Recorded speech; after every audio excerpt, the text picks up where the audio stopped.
Zay ihany koa no mitondra antsika mankany amin'ny lafim-baovao hafa tanteraka ny sabotsy ho avy izao no fanokafana amin'ny fomba ofisialy ny hetsika andian'ny fahaenina ao anatin'ilay antsointsika hoe Madaslam sy ho fankalazana ihany koa ny 70 taona nisian'ny Slam Poésie teto Madagasikara eto Andrenivohitra eto Antananarivo zany no anatanterahana izany hetsika izany. Tanjon'ny hetsika Slam Poésie eto Madagasikara amin'ny hetsika andian'ny fahaenina ity miampiona ireo mpankafy avy eto an-toerana miaraka amin'ireo vahiny nasaina avy any ivelany na ireo silamo avy ao Congo, Kenya, Gabon, États-Unis, Mozambique ary Suisse. Mandritra ny 4 andro ny hetsika izay atomboka amin'ny sabotsy faha 29 ny volana Novambra ary tsy farana raha tsy ny faha 5 ny volana Desambra.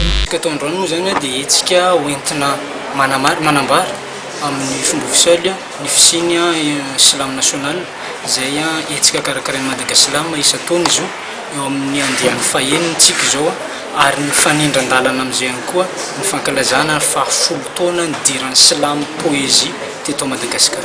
Tanjon'ny hetsika dia ampiona ny mpankafy ny Slam Poésie maneran'i Madagasikara kanefa tsy maneran'i Madagasikara ihany fa maneranao izao tontolo izao ny tanjony izay satria amin'ity taona ity misy ireo vahiny manokana nasaina avy any an-dafy anankidimy avy any États-Unis, Gabon, Kenya, dia Suisse, dia Québec.